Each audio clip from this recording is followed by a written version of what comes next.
ሰላም ሰላም ተመልካቾቻችን የዛሬን የዕለታዊውን የወርቅ ዋጋ በተለይ ደግሞ በዱባይ፣ በሳውዲ፣ በባህሬን ምን ይመስላል የሚለውን መረጃን ይዘንላችሁ መጥተናል። ዛሬ ማርች 3 2026 ዕለተ ማክሰኞ በእነዚህ ሶስት ሀገራቶች ያለው የወርቅ ዋጋ ምን ይመስላል? ጨምሯል ወይስ ቀንሷል? የሚለውን የማስመለክታችሁ ይሆናል ማለት ነው። እንደተለመደው የምነግራችሁ የሶስት ዋና ዋና ካራቶችን ይሆናል።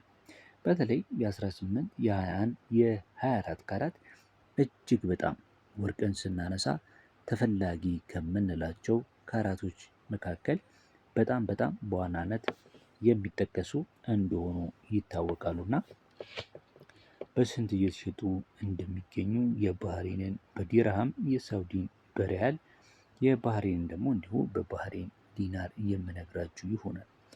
ታዲያ ቪዲዮውን ስትጀምሩት ላይክ ማድረጋችሁን ቻናሉንም አዲስ ከሆናችሁ ለዚህ ዩቲዩብ ቻናል በዚህ ዩቲዩብ ቻናል ላይ ዕለታዊ የሆኑ የወርቅ ዋጋዎችን፣ የምንዛሬ መረጃዎችን እንዲሁም ደግሞ ከሀገር ውስጥም ከውጭም የምናገኛቸውን የወርቅ መረጃዎች የምናቀርብበት ቻናላችን ነው። ስለዚህ ሰብስክራይብ አድርጉት። በተጨማሪም ደግሞ ከወርቅ ጋር የተያዙ እጅግ በጣም ብዙ የሆኑ መረጃዎች አሉ። ወደፊትም የምንጭን ይሆናል። እነሱንም በመከታተል ቤተሰብ ትሆኑን ዘንድ በማክበር እንጋብዛለን። አሁን ቀጥታ ወደ ዋጋዎቹ ነው የምንሄደው። የምንጀምረው ደግሞ ከዱባይ 18 ካራት ይሆናል። የዱባይ 18 ካራት ዛሬ ከ460 እስከ 470 ዲርሃም ነው በመሸጥ ላይ የሚገኘው። ከ460 እስከ 470 በመሸጥ ላይ ይገኛል። የሳውዲን 18 ካራት ስንመለከት ደግሞ እየተሸጠ የሚገኘው 481 ከ90 የሳውዲ ሪያል ነው። 481 ከ90 የሳውዲ ሪያል የ18 ካራቱ እየተሸጠ ይገኛል ማለት ነው። የባህሬን ዲናርን ስንመለከት እንዲሁ በባህሬን 18 ካራት ዛሬ ላይ በ48 ከ65 በመሸጥ ላይ ይገኛል። እንግዲህ የእነዚህ ሶስት ሀገራቶች የ18 ካራት ዋጋ ይህንን ይመስላል። በመቀጠል ደግሞ 21 ካራታቸውን እንመለከታለን። 21 ካራታቸው የእነዚህ ሀገራቶች እጅግ በጣም ተፈላጊና ተወዳጅ ነው። መቼም እዛ አካባቢ ያላችሁ ይህንን በጣም ታውቃላችሁ ብዬ አስባለሁ። ነገር ግን በምትገዙበት ሞል እንዲሁም ደግሞ እንደምትኖሩበት ከተማ ዋጋው ከፍም ዝቅም ሊል ይችላል ማለት ነው። ከ21 ካራት ዱባይ ስንነሳ የ21 ካራት ዱባይ ዛሬ ላይ በ546 ከ25 ዲርሃም በመሸጥ ላይ ነው የሚገኘው። 546 ከ25 ዲርሃም። የሳውዲውንም ስንመለከት 21 ካራቱን በ341 ከ40 በመሸጥ ላይ ይገኛል። የሳውዲ 21 ካራት በ341 ከ40 ዛሬ ማርች 3 2026 ላይ በመሸጥ ላይ ይገኛል ማለት ነው። በመቀጠል የምንመለከተው የባህሬንን ይሆናል። ባህሬን በተለይ በዲዛይኗ እጅግ በጣም ጥንታዊም የሚባሉ ባህላዊም የሚባሉ በተጨማሪም ደግሞ ዘመናዊ የሚባሉ እጅግ በጣም ቫራይቲ ያላቸውን ዲዛይን ወርቅ ላይ በመስራት ከሚታወቁ ሀገሮች መካከል ትጠቀሳለች። አብዛኛውም የባህሬን ዲናር አልኩ የባህሬን የወርቅ ጥበብ ወይም ደግሞ የወርቅ ዲዛይን በጣም ተፈላጊ ናቸው። በጣም የሚያምሩም ናቸው ዲዛይኖቿ ማለት ነው።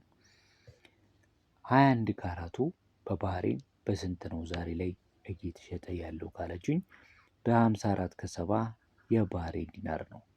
54 ከ70 የባህሬን ዲናር። በመቀጠል የምንመለከተው ደግሞ የአንድ ወቄት ወርቅን ዋጋ ይሆናል። አንድ ወቄት ወርቅ በዓለም አቀፍ ደረጃ ይሄ የወርቅ ስታንዳርድ መለኪያ እንደሆነ ይታወቃል። 99.9949 ያሉት እጅግ በጣም ንጹህ የሆነ ወርቅ ማለት ነው። ይህ ንጹህ ወርቅ እንግዲህ በቀላሉ የሚተጣጠፍ ነው። በቀላሉ ለአደጋ ሊጋለጥ የሚችል ነው። በተለይ ይሄ የወርቅ መለኪያ 24 ካራት የሚባለው ሰዎች ለኢንቨስትመንት እንዲሁም ደግሞ ለካፒታል መለኪያነት አድርገው የሚያስቀምጡበት የወርቅ አይነት ነው ማለት ነው። ቡሊየን ይሉታል። ቡሊየን ነው የሚባለው እና እንደዚህ አይነት ወርቆች በላብራቶሪ ኤክስሬ ተደርጎላቸው ንጽህናቸው ከተረጋገጠ በኋላ ነው ገበያ ላይ የሚውሉት። እናንተም እንደዚህ አይነት ወርቅን በምትገዙበት ወይም ደግሞ ያልተሰራ ወርቅን በምትገዙበት ሰዓት ላይ ጥንቃቄ ማድረግ አለባችሁ ማለት ነው። እንደምታውቁት ከሆነ ብርን ከማስቀመጥ ወርቅን ገዝተን በምናስቀምጥበት ሰዓት ላይ ብዙ ነገርን እናተርፋለን። እንዳላችሁበት ሀገር ዲራምም ይሁን የባህሬንም ይሁን የሳውዲም ይሁን የብሮቻቸው ዋጋ ይቀንሳል በጊዜ ሂደት። ወርቅን ገዝተን ስናስቀምጥ ግን ወርቁ አይቀንስም፣ ሀብታችንን ይጨምረዋል። ስለዚህ ወርቅን መግዛት ኢንቨስትመንት ጎልድን በተለይ 24 ካራትን ትኩረት ልንሰጠው የሚገባ ነገር ነው ማለት ነው። ዋጋም በተለይ ለረጅም ጊዜ ጠብቆ ለማቆየት ወሳኝ ነው። በተለይ የ24 ካራቱ በዓለም አቀፍ ገበያ ቡሊየን ነው ተብሎ የሚጠራው ብለናል። ቡሊየን በጣም ተፈላጊም ነው። መጀመሪያ የሜኪንግ ቻርጅ ዋጋ አያሳስበንም፣ የስራ ዋጋ የለበትም። በዛ ላይ ከፍተኛ ጥራት አለው። እንደነገርኳችሁ ቅድም 99.9% ንጹህ ወርቅ ነው። ይህም ደግሞ በየትኛውም ዓለም ይዛችሁት ብትዞሩ ተቀባይነቱ ከፍተኛ ነው። በቀላሉም ደግሞ ልትሸጡት ልትሸጡትም ትችላላችሁ ማለት ነው። ገንዘብ ቢያስፈልጋችሁ የኢንቨስትመንት ወርቅን ማንኛውም ወርቅ ቤት ያለ መንገላታት በወቅታዊው የገበያ ዋጋ ልትገዙም ልትሸጡም ትችላላችሁ ማለት ነው።